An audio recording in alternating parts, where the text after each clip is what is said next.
राजा और ऋषि की कहानी। एक राज्य में एक ज्ञानी ऋषि रहते थे। वह लोगों की भाग्य रेखा देखकर उसका भाग्य बताया करते। राज्य के लोग अक्सर उनके पास जाते और अपना भाग्य पूछा करते। उनकी प्रसिद्धि दिन पर दिन बढ़ती जा रही थी। एक दिन राज्य के राजा को ऋषि के बारे में पता चला।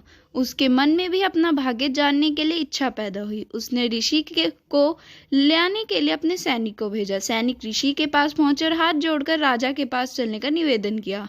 ऋषि ने निवेदन स्वीकार किया और राजा के पास जाने को तैयार हो गया। सैनिक ऋषि को सम्मान के साथ राजा के पास ले गए। राजा ने भी ऋषि की आवभगत और कोई कसर नहीं छोड़ी। उनका पूरा आदर सत्कार किया और अपना भाग्य बताने का निवेदन किया। ऋषि ने राजा की भाग्य रेखा देखी और कहा, आपका जीवन सौभाग्य से परिपूर्ण है। आपके राज्य का विस्तार होगा और जीवन में हर्षोल्लास बना रहेगा।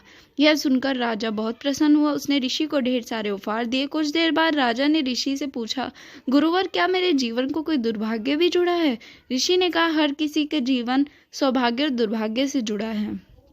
दुर्भाग्य के बारे में सुनकर राजा को बहुत क्रोध आया। उसने सैनिकों से कहा कि ऋषि को फांसी पर लटका दिया जाए। ऐसे व्यक्ति को जीवित रहने कोई अधिकार नहीं जो अपने राजा का दुर्भाग्य बता रहा हो। कैसा ऋषि?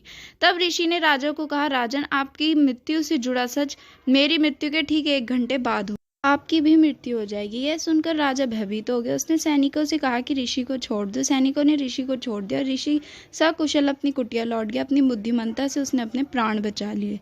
कहानी से सीख, मुसीबत के समय बुद्धि का प्रयोग करना चाहिए। बुद्धि से हर मुसीबत से निकला जा सकता है।